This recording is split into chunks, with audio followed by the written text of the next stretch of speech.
What's up, YouTube? It's your girl Nikki, and I am back.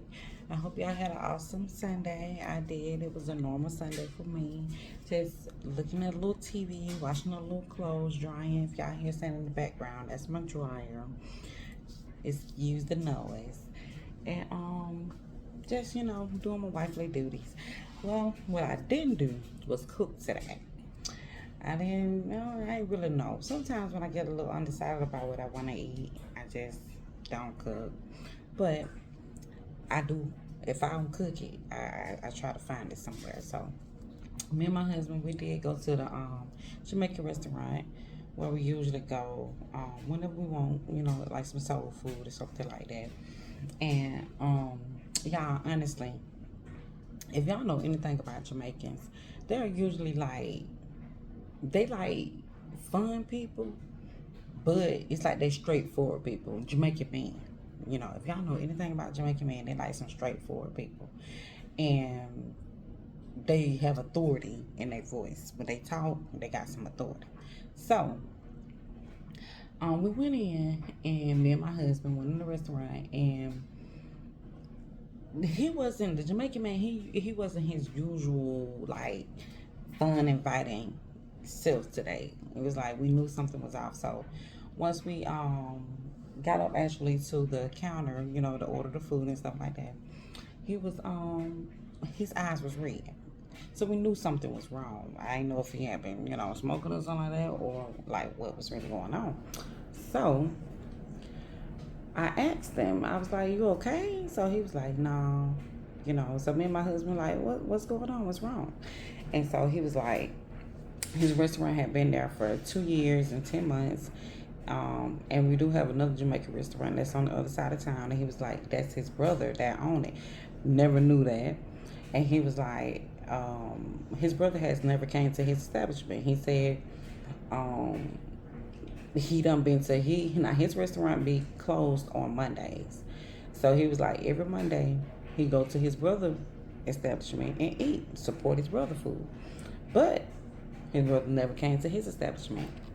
Then he talked about how before he came over to the States, I guess they talked about him. I guess he talked to his brother about helping him open up a restaurant and said that his brother did not want to help him. So, but he still got his restaurant at the end of the day. So, and he was just like how he support his brother and his brother don't support him. And was how, he went to his brother establishment, but his brother has never been to his, but he sent somebody to come get his food, but never came and actually tried to try his food. So he was like, it just hurt him. And I mean, I could tell that it really did hurt him. I ain't never seen him in a state of vulnerability where I actually seen tears, I've never seen him this way. And so he was just talking about how it really did hurt him. And it was like, y'all, what I can say about dealing with family is that it's like no matter what, no matter how much level of success that you do have, because he got his own restaurant. So if he really, just didn't care about his brother, he wouldn't even, really care about the support that he wasn't receiving from his brother. So, he but it still hurted him at the end of the day. It still did hurt him. So, if y'all hear some other noise in the background, that's my dog. But she need to go lay her butt down. Cause I don't know why she up. But anyways, y'all. But it's just like the level of support you're gonna always still want it from your family, like no matter what. Especially when you feel like you got a close relationship with people. You're gonna still want the support from your family, like no matter what. And that was my only thing, what I'm saying, when I deal with my family, no matter what, I go through, or like if I'm at my lows or at my highs, you still want genuine love and still genuine relationships from your family. But when you see how a person treats you because of the things that you may want to accomplish or your success, and you see that they treat you differently, that what makes you really, try to back out from them, because you want people to respect you and just at least acknowledge you. But when it's like, when people show you who they is, it's hard for you not to really feel some kind of way, and it's hard for you to accept that regardless of what I got going on, I gotta still focus on me and do what I gotta do for me. And that's the thing about it. Like, no matter what, you still gotta keep going, and you still gotta do what you gotta do for you, no matter who's supporting you, And it's just crazy. It's crazy, but that's just how life goes, and that's the thing that I'm acknowledging, and I'm knowing, even with me not having everything that I want in my life at this moment in time, I know that now I see how people feel, even when they feel like I got a little bit of something. You know what I'm saying? Even if they feel like I'm not deserving of what I do have, when I do get what God wants for me, what's coming actually for me, I see how they gonna really be. And it's like God reveals who really is in your corner. He lets you know these things don't happen for no reason. These happen for reason, to let you know, even when you didn't know that they had a problem with you. Your success will reveal who people really are to you. So, we always just gotta remember, family is, we don't choose our family. We're born into our family. But that don't mean we have to bow down and be in a place of, a footstool, or be a doormat. We don't have to do that. You know what I'm saying?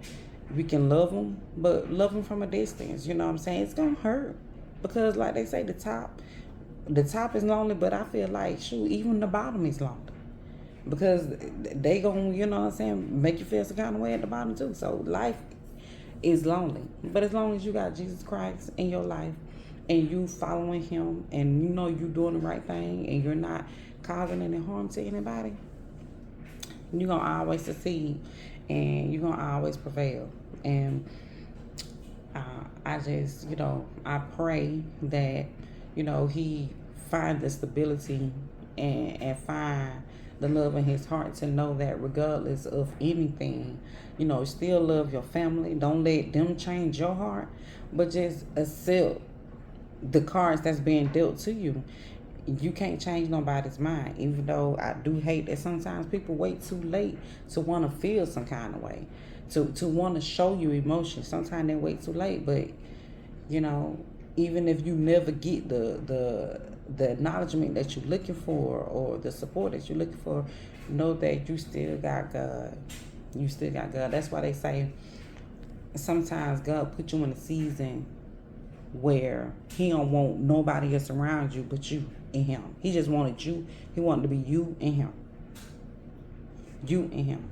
And y'all, sometimes I look at that, because I'm the type of person, I observe, like, people's actions. Like, I look at everybody around me, and even if we was in a season where I felt like you did something, you know what I'm saying?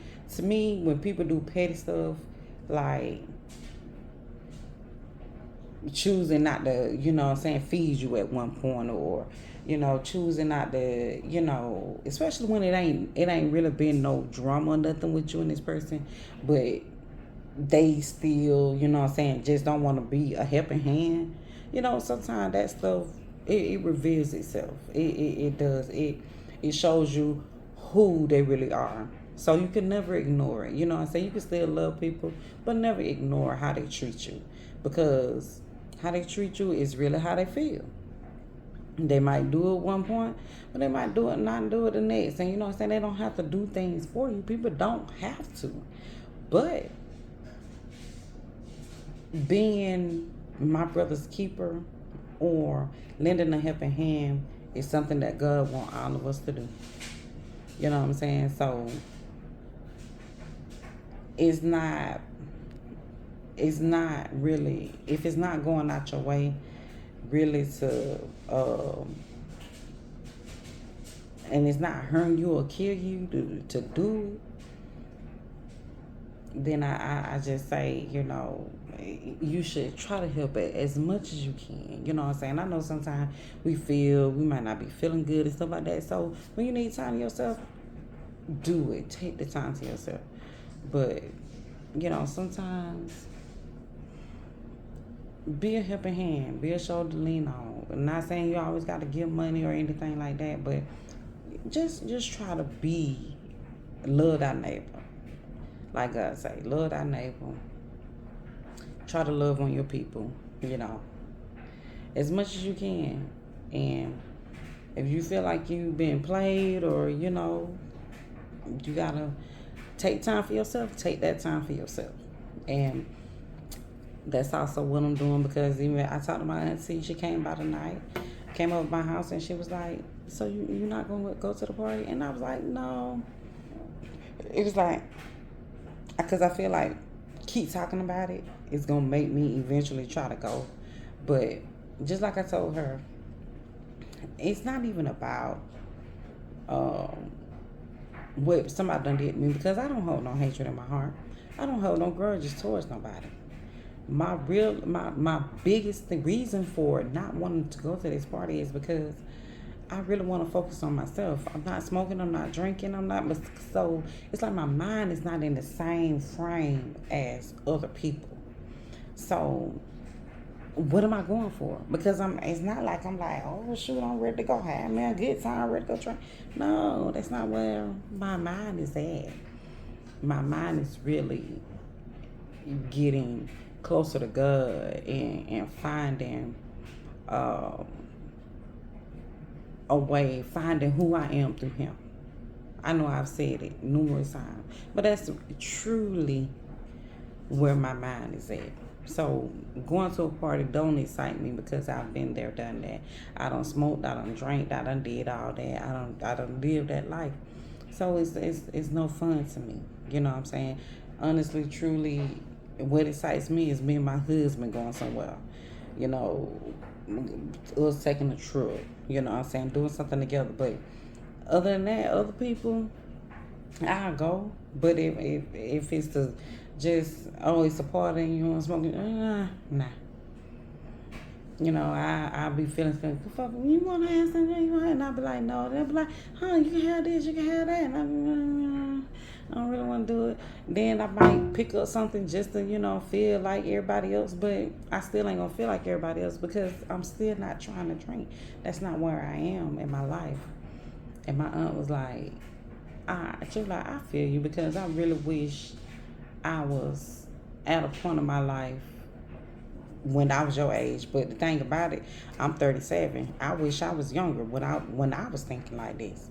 You know what I'm saying? Because I feel like I would be accomplished right now had I been thinking like this back then. But drinking and smoking and trying to live that lifestyle is what had my mind deterred. It had me somewhere else, And I don't understand why, because while I was drinking and smoking, I was still being a doormat, beat up on, you know what I'm saying?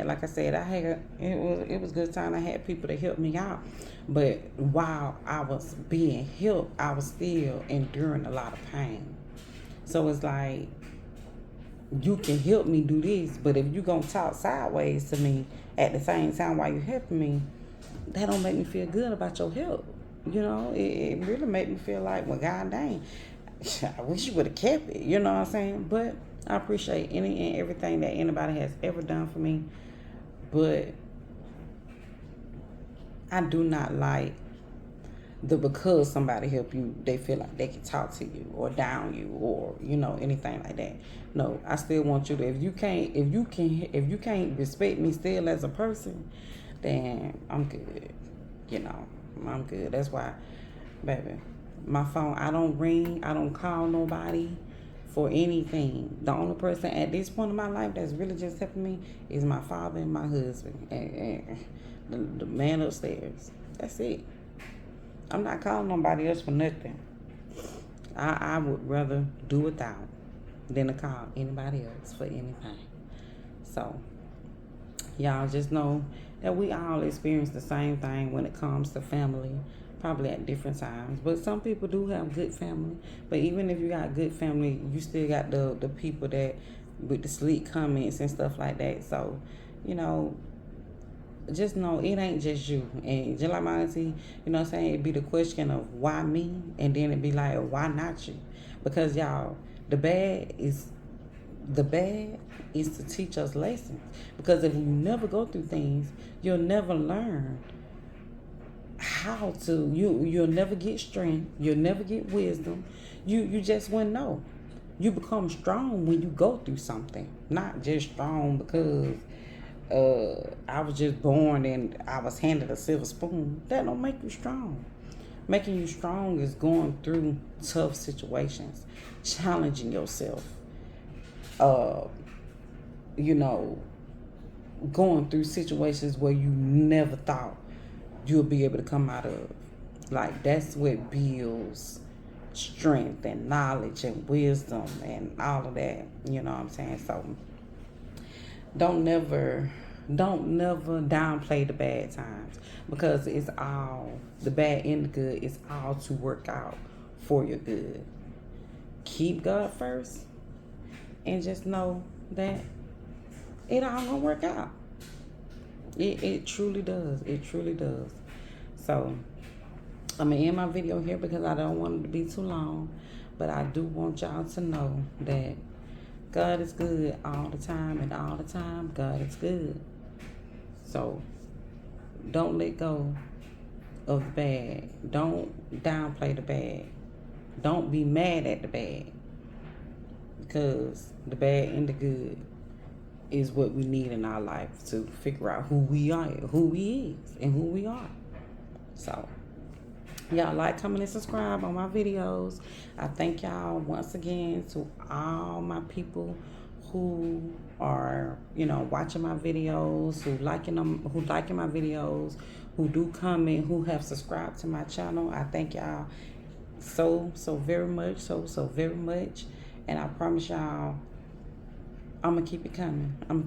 But I don't want my videos to always be about negative. I want some positive things to come out of my videos. And I'm gonna get there. I promise y'all, I'm gonna get there. Hey, I got things in the word, and when they start actually falling into place and doing and working out like I know they're gonna work out, I'm gonna be on these things smiling and cheesing. So y'all have an awesome night. And like I said before, at Dear Diary, this is not the end. This is a see you later. So y'all have an awesome night and an awesome Monday. Goodbye.